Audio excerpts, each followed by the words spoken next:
어획량의 저렴한 가격, 그리고 맛과 영양까지 뛰어나 온 국민의 사랑을 듬뿍 받아온 고등어. 사시사철 만날 수 있지만 고등어의 제철은 수온이 내려가는 11월부터 이듬해 1월까지로 추울수록 지방이 많아지면서 맛이 더욱 기름지고 고소하다. 때로는 담백한 구이로, 때로는 얼큰한 조림으로 어떻게 먹어도 맛이 좋은 고등어. 오늘 건강밥상에서는 국민 생선 고등어와 함께한다.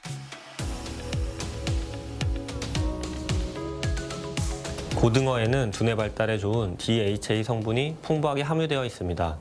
불포화 지방산인 DHA 성분은 뇌세포를 활성화해주는 기능이 있어서 집중력과 기억력 향상에 도움이 되고 학습 능력을 향상시켜주는 효과가 있습니다.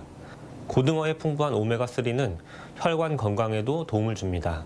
오메가3는 혈중 중성지방 수치를 낮춰주고 혈관을 깨끗하게 하며 혈행을 개선해주기 때문에 심혈관 질환을 예방하며 혈관 건강을 유지하는 데 도움을 줍니다.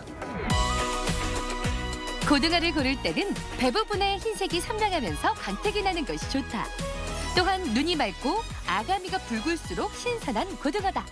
고등어의 화려한 변신 첫 번째는 황금 비율의 비법 양념으로 비린내 없이 신선한 맛 그대로 즐길 수 있는 고등어 조림.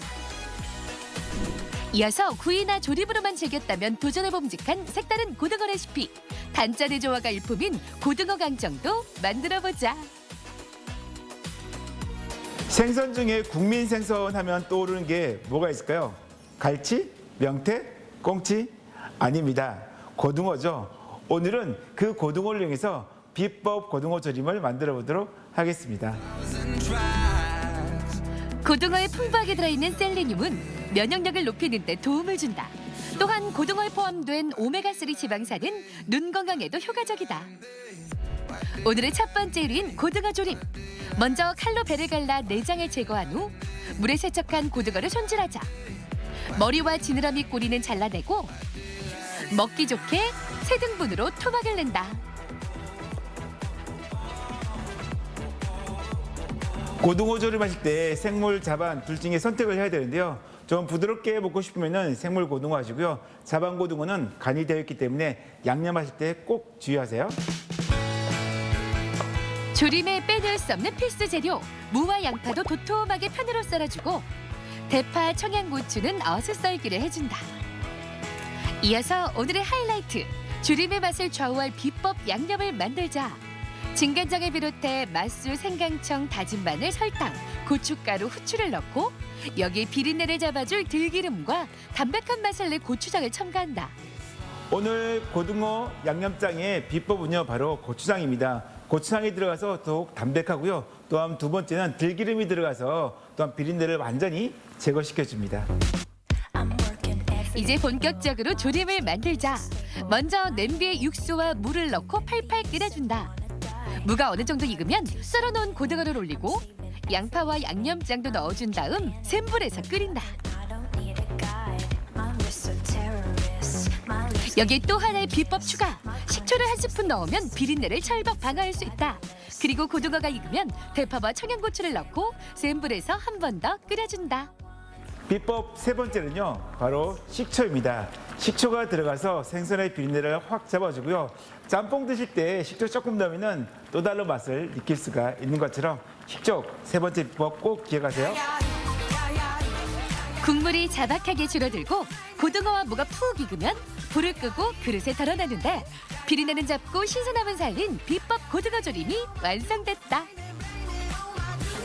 매콤하면서 담백한 맛이 일품인 고등어 조림. 입안에서 살살 녹는 무와 통통한 고등어 살점이 특급 조화를 이루며 찬바람에 얼어붙은 우리 입맛을 되살려준다. 고등어는 비린내 때문에 조금 그렇죠. 구이나 보통 조림 많이 하신대요. 오늘은 비린내가 하나도 없는 고등어 강정 만들어 보도록 하겠습니다. 고등어에 들어있는 불포화 지방산인 EPA는 혈중 콜레스테롤 수치를 감소시켜 고혈압, 동맥경화와 같은 혈관 질환을 예방하는 데 도움을 준다. 오늘의 두 번째 요리인 고등어 강정. 먼저 손질한 고등어의 포를 떠 뼈와 잔가시를 발라내고 지느러미도 제거해준다. 이어서 쌀뜨물에 소금을 넣고 포뜬 고등어를 재워두는데 이렇게 하면 비린내도 없어지고 식감도 좋아진다.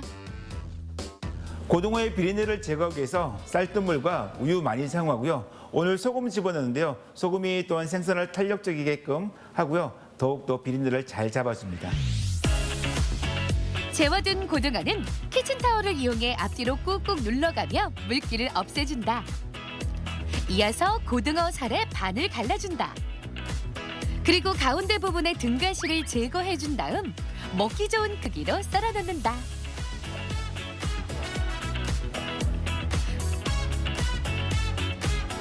튀김옷도 입혀주는데 마른 전분 가루를 골고루 묻혀놓자. 오늘 강정에서 물을 넣지 않고 마른 가루를 사용하게 되면 강정이 더욱 바삭하고 맛이 좋습니다. 이제 고등어를 기름에 튀겨줄 차례. 170도의 기름에 노릇해질 때까지 바싹 튀기는데 이때 수시로 뒤집어주며 타지 않도록 주의한 후 고등어가 알맞게 익으면 그릇에 덜어놓자. 강정 소스도 만든다. 커다란 보울에 물을 약간 넣고 고추장과 케찹, 올리고당, 간장, 설탕, 다진 마늘, 후추를 더한 후 골고루 섞어준다. 오늘 강정 소스의 특징은요. 올리고당이요. 올리고당이 윤기도 잘 나게끔 하고요. 또 맛이 아주 부드러워서 강정에 딱 잘 어울립니다. 만들어 놓은 소스에 튀긴 고등어를 넣고 양념이 잘 배어들도록 버무려준다. 그리고 그릇에 덜어낸 후 다진 땅콩을 뿌려주면 겉은 바삭, 속은 촉촉한 고등어 강정 완성! 뼈와 가시를 발라내 먹기 편하고 단짠의 매력이 있는 고등어 강정. 술안주로도 좋고 아이들의 입맛까지 사로잡는 밥 반찬으로도 그만이다. 고등어에 함유되어 있는 미네랄의 일종인 셀레늄 성분은 체내 면역 기능을 강화시켜 외부에서 들어온 바이러스와 세균에 대항하는 저항력을 길러주고 각종 발병을 예방하는 데 도움이 된다고 합니다. 고등어에는 칼슘이 다량으로 함유되어 있습니다. 칼슘이 많은 고등어를 꾸준히 섭취해주면 뼈를 튼튼하게 만들어주고 골 밀도를 강화시켜주기 때문에 뼈 관련 질환을 예방하는 데 효과가 있습니다. 성장기 어린이뿐만 아니라 골 밀도가 약해진 어르신들께서는 고등어를 자주 챙겨 드시면 좋습니다. 우리나라 전 연안에서 잡히는 고등어는 값이 싸면서 영양이 풍부해 바다의 보리로 불린다. 고등어에는 특히 양질의 단백질과 비타민 B군 그리고 철분과 불포화 지방산이 풍부해 노화 방지와 성인병 예방에 도움을 줘 남녀노소 누구에게나 웰빙 식품으로도 각광받아왔다. 추운 겨울 제철 고등어 요리로 우리 가족의 건강을 지켜내자.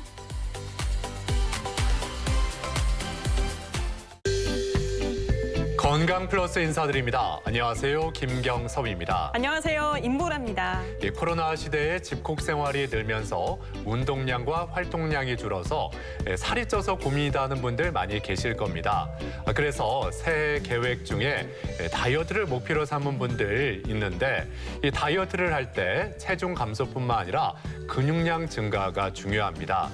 근육량이 줄면 기초 대사량이 떨어져서 조금만 먹어도 그게 그대로 지방에 축적이 되기 때문에 살이 찌기가 쉽잖아요. 그렇습니다.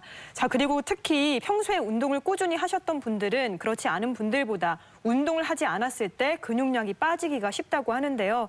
이 근육을 유지하기 위해서 더 많은 운동량과 에너지가 필요하기 때문입니다. 집에 있을 때 홈트레이닝, 그러니까 팔굽혀펴기나 스쿼트를 꾸준히 해주는 게 도움이 많이 되겠죠. 네. 그런데 평소에 운동량이 많지 않았던 분들은 처음부터 너무 무리하지 마시고 간단한 동작부터 시작해 보시면 좋겠습니다. 네.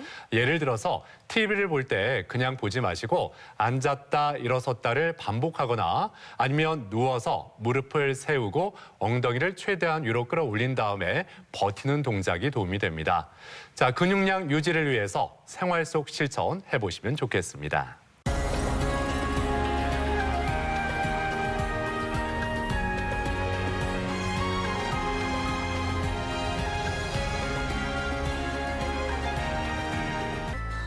우리 몸에서 암은 간이나 위, 유방과 같은 장기뿐만 아니라 혈액에도 생길 수 있는데 이를 혈액암이라고 한다.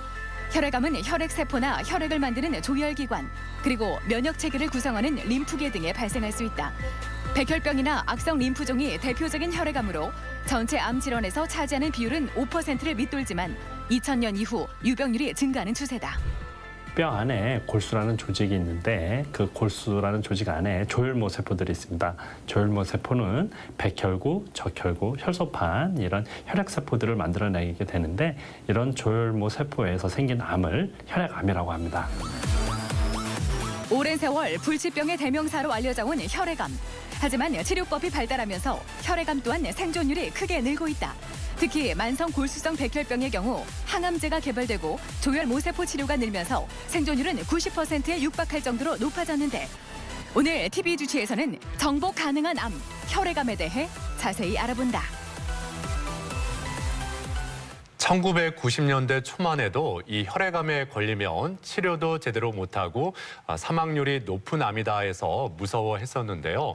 이제는 항암제도 개발이 되고 치료법도 많이 발달이 돼서 완치율도 많이 높아졌죠. 그렇습니다. 혈액암 중에서도 가장 발병률이 높은 악성 림프종의 경우 완치율이 60% 이상으로 올라갔다고 하는데요. 계속해서 신약이 개발되고 있기 때문에 앞으로 완치율이 더 높아질 가능성도 많다고 하네요. 네.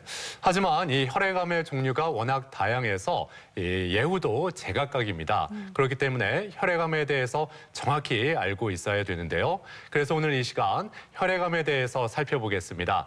도움 말씀을 위해 건양대학교 병원 혈액종양내과 최종권 교수 나오셨습니다. 안녕하세요. 안녕하세요. 네.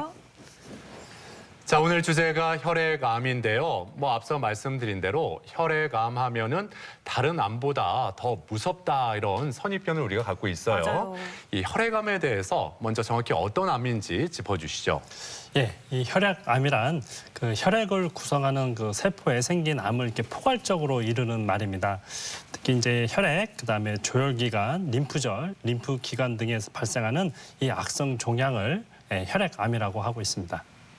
네. 네. 혈액을 구성하는 성분에 생긴 암을 혈액암이라고 하셨는데 우리가 사실 암이라고 떠올리면 폐암이나 위암 같은 그런 어떤 종양암을 생각하기 쉽잖아요. 예. 혈액암이 이런 암들과 다른 점이 뭐가 있을까요? 예, 일단 종양이라고 하면 크게 이제 양성 종양과 악성 종양이 있습니다. 양성 종양은 세포가 어느 정도 분열을 하다가 멈추어서 더 이상 진행을 하지 않습니다. 하지만 악성 종양은 세포 자체의 수명이 거의 없어서 계속 분열을 하고 있고 한 장소뿐만 아니라 온몸에 이곳저곳으로 이동이 가능한 한마디로 전이가 가능한 암을 악성 종양이라고 하고 있습니다.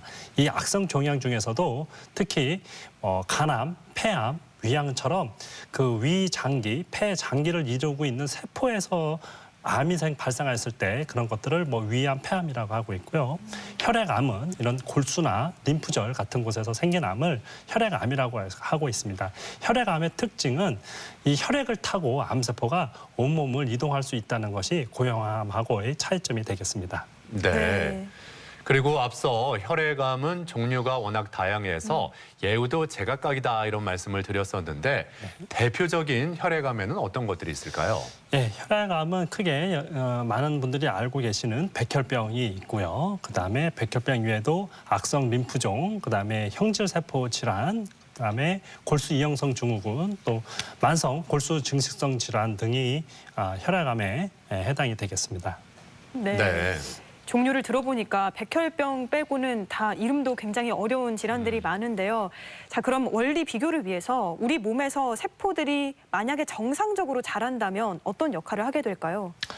예, 먼저 이제 가장 중요한 백혈구를 보시게 되면 백혈구는 크게 골수계하고 림프계로 나누게 됩니다. 이 골수계는 이제 단구, 과립이 없는 세포들이 있고요. 과립이 있는 세포는 저희들이 염색을 해보면 빨간색, 파란색, 그다음에 과립은 있지만 색깔이 있지 않는 그런 그 과립에 따라서 세포를 나누고 있고요. 그래서 호산구 같은 경우는 이제 기생충 이런 그 외부에서 들어온 이런 그 외부 물질들을 막는데 주로 역할을 많이 하고 있고, 호중구는 이제 박테리아 같은 그런 밖에서 들어오는 물질들을 이런 호중구들이 우리 몸을 지켜내고 있습니다. 그리고 호염구증은 히스타민 같이 염증 반응을 급격하게 일으키는 역할을 하고 있고, 단구들도 세균뿐만 아니라 암세포 성장을 억제하는 역할도 하고 있습니다.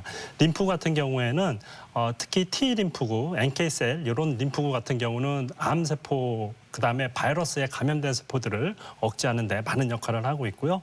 B 림프구 같은 경우는 우리 요즘 이제 코로나 바이러스 네. 항체를 치료제로 쓰고 있는데 이런 항체를 생산하는 이런 역할을 하고 있습니다. 네. 네. 자, 그렇다면 지금부터는 이 혈액암에 대해서 하나하나 더 자세히 살펴보죠. 먼저 어떻게 보면 우리에게 가장 익숙하다고 할 수 있는 이 백혈병, 백혈병에 대해서 자세히 설명해 주시죠. 예, 앞에서 말씀드렸다시피 백혈구가 골수계하고 림프구로 나눠져 있습니다.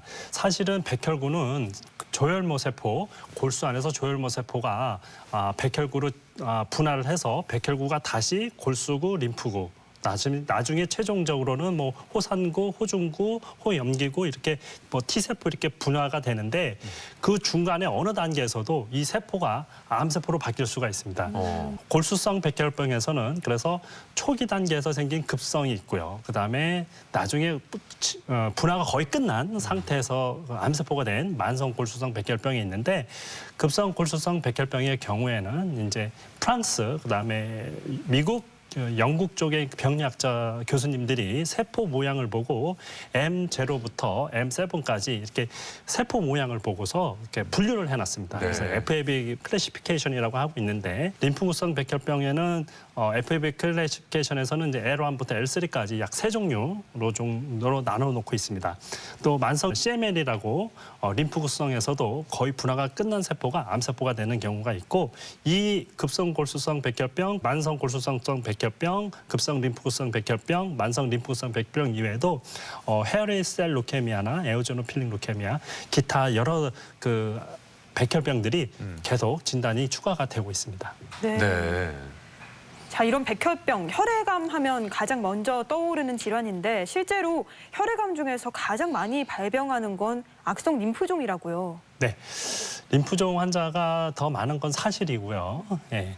우리 몸을 이루고 있는 그 림프구에서 생긴 암을 이제 림프종이라고 하고 있는데 네. 역사상 보면 이제 그 호치킨이라는 그 의사 선생님이 세계 최초로 이제 이 호치킨이라는 그 병을 명명을 하셨습니다. 림프구에 이 다발로다가 여러 가지 그 암이 굉장히 몸 여러 구에 생긴 것을 본인의 이름을 따서 이렇게 처음에는 이제 호치킨스 디지즈, 나의 이름 대서 이건 호치킨스 병이다라고 이제 처음에 명명을 하였고요. 비호치킨스 림프종을 B셀 비호치킨스 림프종, T셀 비호치킨스 림프종 이렇게 나눴지만 그 시대가 지나서 알고 봤더니 호치킨스 림프종도 B셀이 암세포가 된 B셀 림프종이었다라는 게 밝혀졌습니다. 네. 네. 어떻게 좀 의학 용어들이 많이 나오다 보니까 네. 뭐 일반 사람들이 듣기에는 좀 어렵게 들릴 수도 있는데 좀 더 쉬운 이해를 돕기 위해서 이 림프절이 우리 몸에서 어떤 역할을 하는 곳인지 이 설명을 좀 부탁드립니다. 네, 림프절은 쉽게 생각을 하시면 우리나라에 있는 고속도로 같은 개념이라고 생각을 하시면 됩니다. 예. 크게는 동맥하고 정맥이 있고요. 정맥의 일종의 하나인데 예를 들어서 심장에서 피를 뿜으면 100이라는 피가 그 발이나 손으로 가면 90 정도의 혈액은 정맥을 통해서 다시 심장으로 돌아오게 되었고요. 10 정도의 혈액은 림프관을 통해서 심장으로 들어오게 돼 있습니다. 예. 그래서 또 하나의 그 혈액이 흐르는 기관이 되겠는데 그 혈액이 흐르는 그 길 가운데 굉장히 작은 이런 알갱이들이 있습니다. 네. 고속도로 생각하시면 고속도로 휴게소 같은 개념이라고 생각하시면 좋을 것 같고요. 예, 예. 예, 여기서 도대체 어떤 역할을 하고 있는가 하면 외부에서 바이러스가 오든 뭐 세균 같은 외부 물질이 침입을 했을 때 우리 몸의 대식세포가 그 외부에서 들어온 물질을 잡아먹게 됩니다. 예. 하지만 이 대식세포가 그걸 잡아먹은 걸로 끝나면 안 되고요. 다른 면역세포들한테 경고를 해야 됩니다. 그리고 자기가 잡아먹은 것을 다른 세포들한테 알려서 다른 세포들도 그런 외부에서 들어온 물질을 인지해서 외부에 있는 박테리아, 바이러스들을 공격할 수 있는 세포들을 만들어내야 되거든요. 예. 그런 면역 반응을 일으켜서 바이러스나 그런 세균이나 심지어는 암세포 같은 것들도 인지해서 죽일 수 있도록 교육하는 장소가 바로 림프절이 되겠습니다. 그렇군요. 네. 예. 자, 저희 건강 플러스 주 시청층은 아무래도 중장년층이다 보니까 이런 점이 또 궁금하실 것 같아요. 이 나이가 들면 들수록 발병률이 더 높은 혈액암이 있는 건지 실제로 어떻습니까? 일단 림프종이 그렇고요. 그다음에 특히 이제 형질세포 질환, 다발성 골수종이라고 불리는 이런 질환들이 특히 연세가 많이 들수록 많은 분들이 걸리게 됩니다. 그 외부 물질을 인지해서 죽여라라는 그런 그 교육을 받게 되고 그 외부 물질을 정확히 인지할 수 있는 항체를 만들어내게 되는데 이 항체를 만들어내는 세포를 우리가 형질세포라고 합니다. 이렇게 해서 교육을 받은 B세포는 다시 혈액을 타고 온몸을 돌다가 주로 골수에 가서 다시 거기서 증식을 하게 되는데 이렇게 골수에 가서 증식하는 와중에 이 형질세포가 암세포가 됐을 때를 우리가 형질세포 종양 또 다발성 림프종, 다발성 골수종이라고 얘기를 하고 있습니다. 이 세포가 뼈에서 주로 증식을 하기 때문에 이제 골절이 자주 생기게 되고 뼈의 칼슘을 자꾸 빼내게 돼서 혈중 안에 그 칼슘이 혈중으로 하나 들어가서 그런 고칼슘 혈증 그다음에 그래서 신부전도 일어날 수 있고요. 그다음에 정상적인 세포들 골수 안에 있는 정상적인 다른 적혈구나 이런 거를 혈소판을 만들어내는 이런 세포들도 많이 파괴가 되기 때문에 빈혈이나 혈소판 감소증 같은 그런 증상들도 같이 벌어질 수 있습니다. 자, 건강 플러스 오늘 이렇게 혈액암에 대해서 자세히 살펴보고 있는데요. 그럼 여기서 병원을 직접 찾아가서 환자들의 이야기를 들어보고 진단법과 치료법에 대해서 살펴보겠습니다. 화면으로 만나보시죠. 혈액암은 간암, 폐암과 같이 장기에 종양이 생기는 고형암과는 달리 암세포가 혈액을 타고 우리 몸 구석구석을 돌아다니게 된다. 간혹 증상 없이 우연한 검사로 발견되기도 하며 혈액암의 종류에 따라 나타나는 증상도 다양한데 면역 기능이 떨어지면서 생기는 발열, 피로 등의 증상이 있을 수 있고 혈액 응고 기전 이상에 의한 출혈이나 혈전 등의 증상도 생길 수 있다. 어디가 불편해서 오셨나요? 일단 목에 뭐가 만져져서 집 앞에 병원을 갔더니 큰 병원을 가보라고 해서 방문했습니다. 만지면 이렇게 통증이 좀 있거나 아니면 좀 밤에 이렇게 좀 열감 같은 게 좀 있으셨나요? 누르면 아프지는 않는데 네. 평소에 좀 열감이 있었고 잘 때 좀 식은땀이 나는 것 같았어요. 잘 때 좀 식은땀이 나셨고요. 네. 그 만져지는 결절이 목 부위 말고 겨드랑이나 이런 사타구니 그런 데도 좀 만져지는 결절이 있나요? 겨드랑이 쪽은 잘 모르겠고 사타구니 쪽에는 뭐가 조금 만져지는 것 같기도 해요. 혈액암 중에서도 백혈병과 함께 가장 많이 발병하는 암으로 악성 림프종을 들 수 있다. 악성 림프종은 면역체계인 림프계에 암이 생기는 것으로 목이나 겨드랑이, 사타구니에서 볼록하게 혹이 만져진다. 이분은 로컬에서 목 주변에 림프절들이 만져진다 해서 우리 병원에 오시게 되었습니다. 우리 병원에서 PET-CT 맛 그 조직 검사상 림프종으로 확진이 되었고요. 다행히도 이 암은 항암제 반응을 비교적 잘해서 완치까지 우리가 기대해 볼 수가 있겠습니다. 혈액암이 의심되면 기본적으로 혈액 검사를 하게 되는데 말초정맥에서 혈액을 채취해 백혈구, 혈색소, 혈소판 등의 혈액 세포수를 측정하며 혈액의 이상 유무를 확인한다. 이를 통해 혈액암이 의심되면 정확한 진단을 위해 골수 천자 및 골수 조직 검사를 실시한다. 또한 림프종 진단을 위해서는 림프절 생검, 세포 면역학적 검사, 컴퓨터 단층 촬영 등을 시행할 수 있다. 항암제 맞고 울렁거리거나 불편한 증세는 없으셨어요? 울렁거리는 거는 그렇게 없는데 네. 좀 많이 가렵더라고요. 이번에 항암 맞을 때. 많이 좀 가려우셨어요. 네. 항암제가 들어간 후에 이제 백혈구가 조금씩 내려가고 있거든요. 그래서 몸에 좀 열감이 있거나 아니면은 몸이 좀 으시르시는 몸살 기운 같은 게 좀 있으셨나요? 아니요, 지금은 없는 것 같은데 추워지니까 손끝하고 발가락 끝이 좀 많이 저리더라고요. 몸에 빨갛게 반점이 돋았든지 이렇게 멍이 든 그런 부위들이 있나요? 혈액 검사 한다고 주사바늘 자국이 네. 멍드는 부분이 조금은 있고요. 네. 그 멍이 좀 잘 안 빠지더라고요. 네. 다발 골수종은 혈액 내 백혈구의 일종인 형질세포에 생기는 혈액암이다. 주로 60세 이상의 고령층에서 발생하며 주요 증상으로는 빈혈이나 허리 통증을 들 수 있는데 통증을 완화하는 치료만 하다가 진단이 늦어지는 경우가 많이 있다. 이 환자분은 이제 허리 통증으로 병원을 내원을 하였습니다. 저희들이 검사 결과 뼈에 다발성으로 이렇게 그 골 파괴 병변들이 관찰이 되었고요. 저희 진단 결과는 다발성 골수종, 백혈병의 일종인 다발성 골수종으로 진단이 되었습니다. 환자는 골수 이식을 준비하고 있고 지금 전처치 과정으로 골수 이식 전 전처치 항암 치료 과정이 있습니다.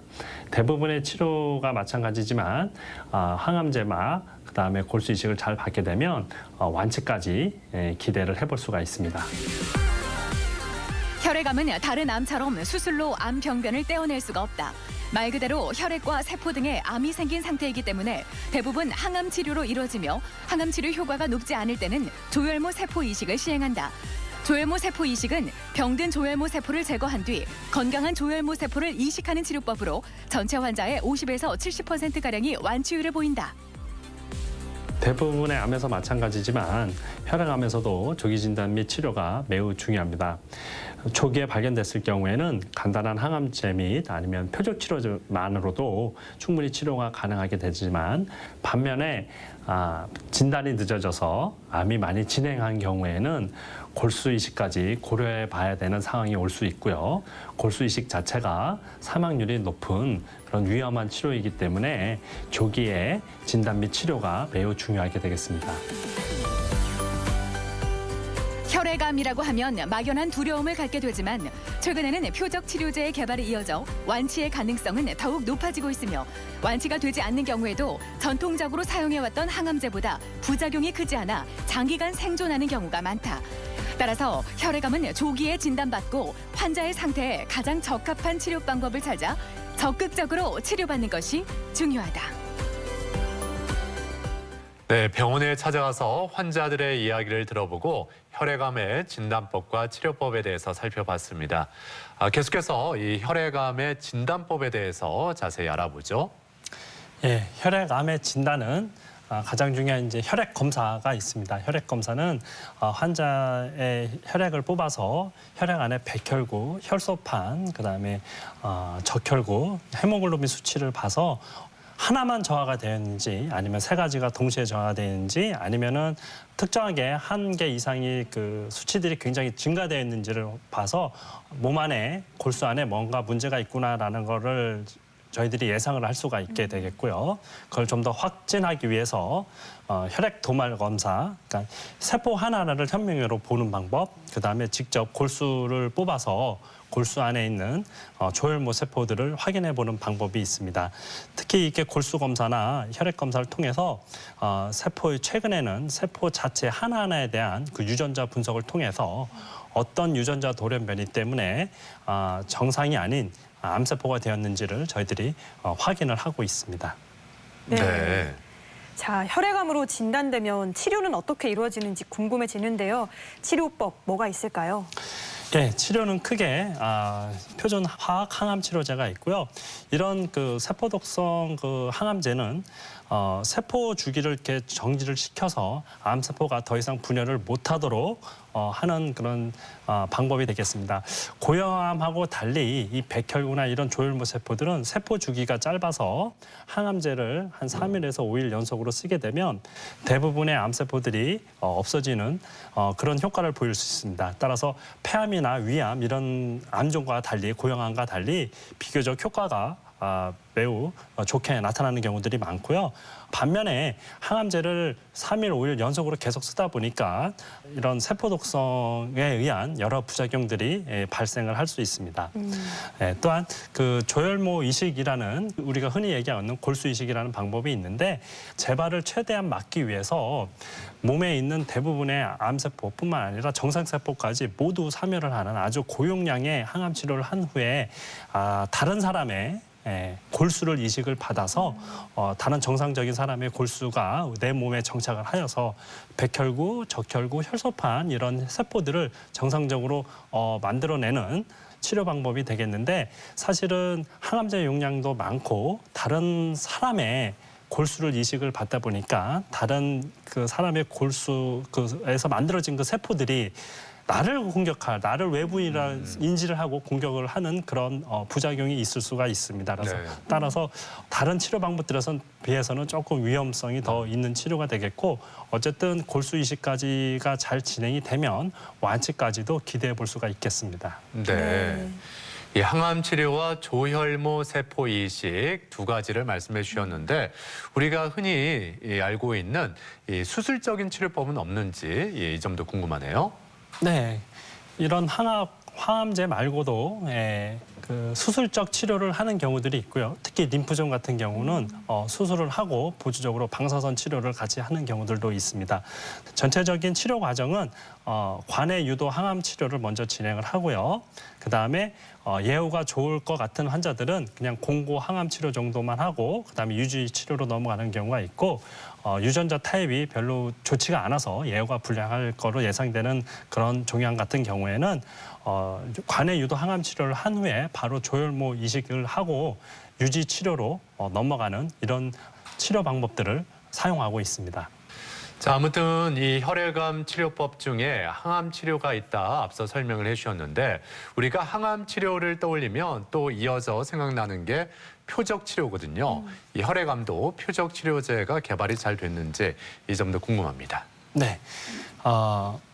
기존의 그 표준 항암제의 단점은 이 항암제들이 사실은 암세포만 공격하는 것이 아니라 정상세포까지 공격하게 됨으로써 여러 가지 부작용들이 나타나게 됩니다. 심지어는 감염, 특히 폐렴 같은 그런 2차 질환에 의해서 환자가 사망하는 경우들도 사실은 발생을 해왔습니다. 네. 하지만 표적 치료제들이 개발이 되면서 암세포 자체는 정상세포가 암세포가 되는 과정에 굉장히 많은 돌연변이들이 일어나게 되고요.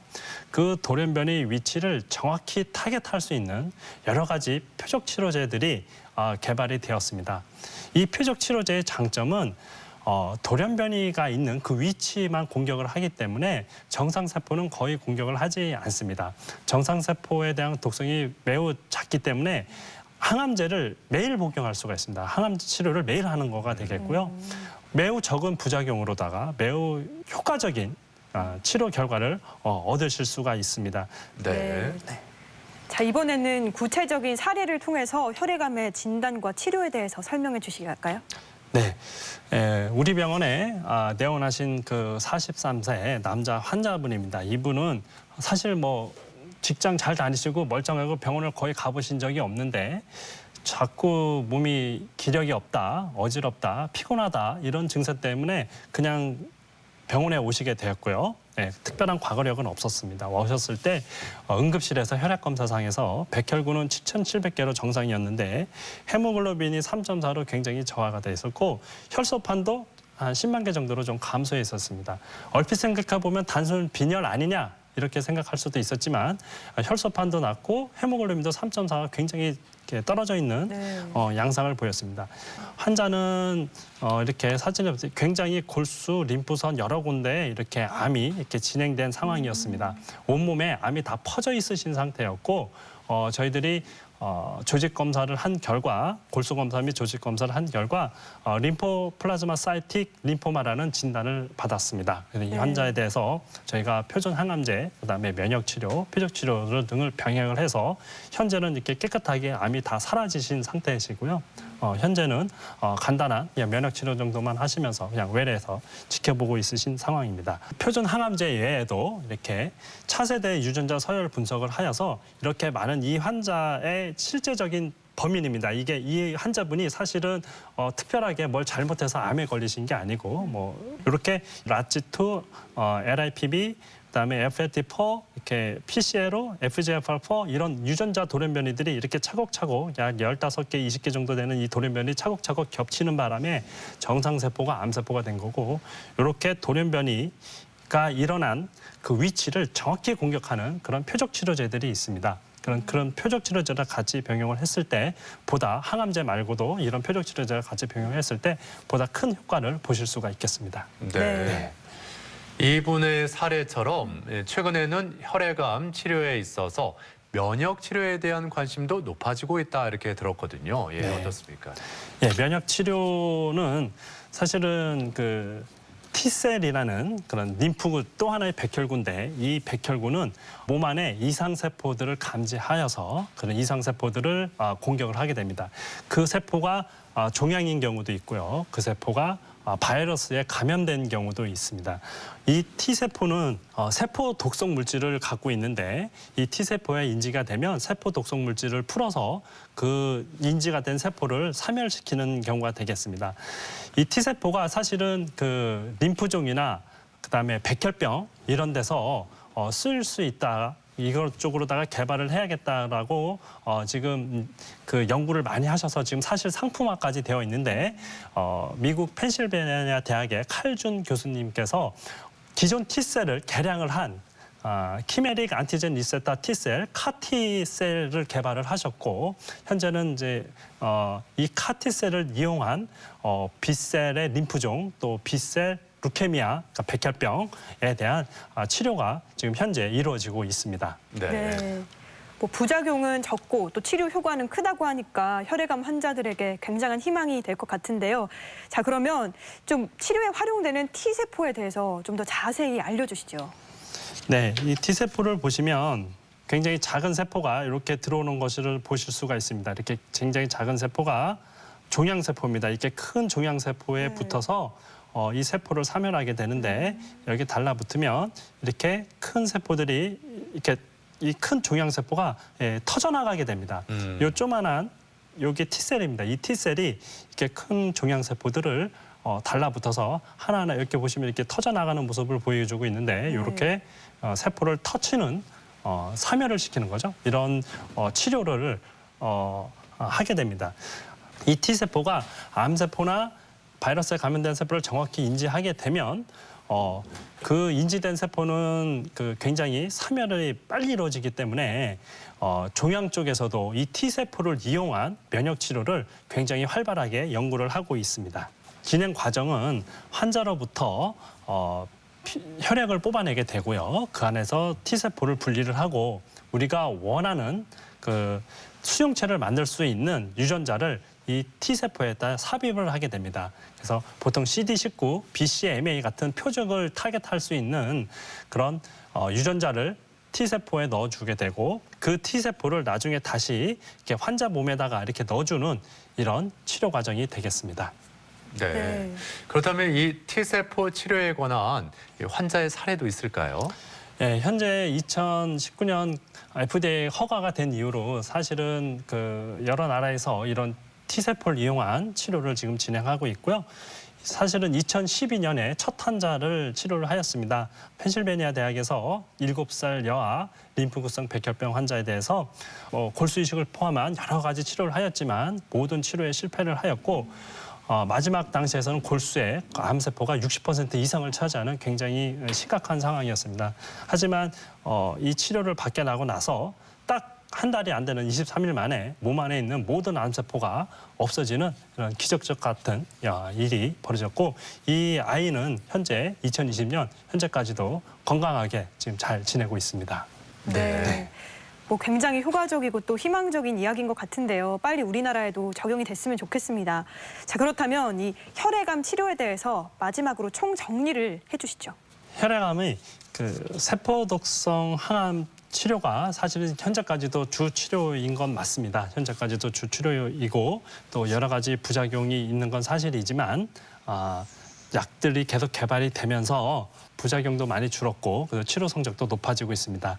또한 최근에는 이렇게 유전자 서열을 전부 분석해서 환자 맞춤형 정밀 치료가 가능하게 되었고 금방 보셨듯이 이제는 그 T세포를 이용한 면역 치료 까지도 암세포를 죽이는데 굉장히 큰 기여를 하고 있어서 의사들에게 기존의 항암제 말고도 여러 가지 치료할 수 있는 무기들을 개발되어서 우리에게 더 많은 그 치료 기회가 부여되고 있습니다. 네. 대전 MBC 건강플러스 오늘은 혈액암에 대해서 이야기 나누고 있는데요. 자, 이번에는 혈액암에 대한 오해와 진실을 OX로 풀어보겠습니다. 네. 자, 먼저 겨드랑이나 목 아래에 혹이 만져지면 악성 림프종을 의심해야 한다. O일까요, X일까요? 예, O입니다. 예, 다만 모든 만져진다 해서 모든 것이 악성 림프종은 아닙니다. 단일 리전인 경우, 단일 한 군데만 있는 경우에는 그냥 단순 염증이나 아니면 결핵도 의심해 보실 수가 있는데 만져지는 것이 여러 개고 특히 식은땀이 나신다든가 체중 저하 이런 그런 열감 같은 증세들이 있을 때는 반드시 병원을 내원하셔서 조직 검사를 해보시는 것이 안전하겠습니다. 네. 자, 혈액암은 다른 암보다 재발률이 높다. 이건 O일까요, X일까요? 예, O입니다. 오. 네. 혈액암은 사실은 치료 성적이 좋기 때문에 치료 당시에는 굉장히 완벽하게 치료가 된 것처럼 보이지만 사실은 몸 안에 잔존암이 남아있을 가능성이 매우 높고요. 네. 그래서 1년이나 2년 후에 다시 암이 재발하는 경우들이 꽤 있습니다. 그래서 그런 재발률을 낮추기 위해서 여러 가지 보조 치료제들이 이용되고 있고 유전자 검사를 통한 정밀 치료들이 시도가 되고 있습니다. 자, 다음 질문입니다. 악성 림프종은 화학 물질에 많이 노출되는 사람에게 많이 생긴다. O, X 중에 어느 걸까요? 예, 세모입니다. 세모. 네. 네, 일단은 화학 물질이 어떤 물질이냐에 따라서 달라지긴 합니다. 암을 일으킬 수 있는 그런 그 유전자 돌연 변이를 많이 일으킬 수 있는 화학 물질에 만약 노출이 되었다면 당연히 암세포가 발생할 가능성이 높아지는 거고요. 모든 화학 물질이 유전자 변이를 일으키는 것은 아니기 때문에 어떤 환경에 노출되었는지가 중요하게 되겠습니다. 네. 네. 이 허리 통증이 심하면 다발성 골수종을 의심해봐야 한다. O일까요, X일까요? 예, O입니다. 오. 네. 대부분의 다발성 골수종 환자분들이 허리 통증을 주소로 내원을 하시게 되고요.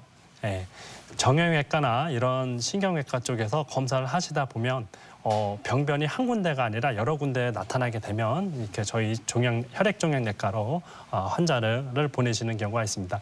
마찬가지로 허리가 아프다 해서 물론 다 다발성 골수종은 아닙니다. 다발성 골수종은 아니지만 허리 통증 때문에 이런 영상학적 사진을 봤더니 한 곳이 아니라 여러 곳에 만약 병변이 있다면 반드시 이 혈액 질환을 의심을 해보셔야 됩니다. 네.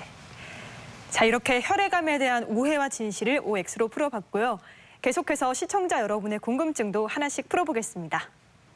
친척 중에 혈액암을 앓고 있는 분이 있는데 이 질환이 가족력이 높은지 궁금합니다. 네, 이 혈액암도 가족력이 있는지 물어보셨는데 실제로 어떻습니까? 예, 혈액암이라 해서 가족력이 있다 해서 반드시 나도 혈액암에 걸린다는 아닙니다. 예, 가족력이 없는 그런 그 종양이 사실은 더 많고요. 예, 특정 몇몇 암종, 뭐 헤어리셀이나 이런 몇몇 암종은 사실은 가족력이 있을 수는 있습니다. 하지만 대부분의 다른 암종은 가족 중에 혈액암이 있다 해서 나도 혈액암에 걸릴 거다는 너무 염려하실 필요는 없습니다. 얼마 전에 받은 건강검진 결과 백혈구 수치가 정상보다 높게 나왔다는 소견을 받았습니다. 그렇다면 백혈병을 의심해 봐야 될까요? 백혈구 수치가 높다면 혈액암을 의심해야 하는지 백혈병을 의심해야 하는지 물어보셨는데요. 어떤가요? 예.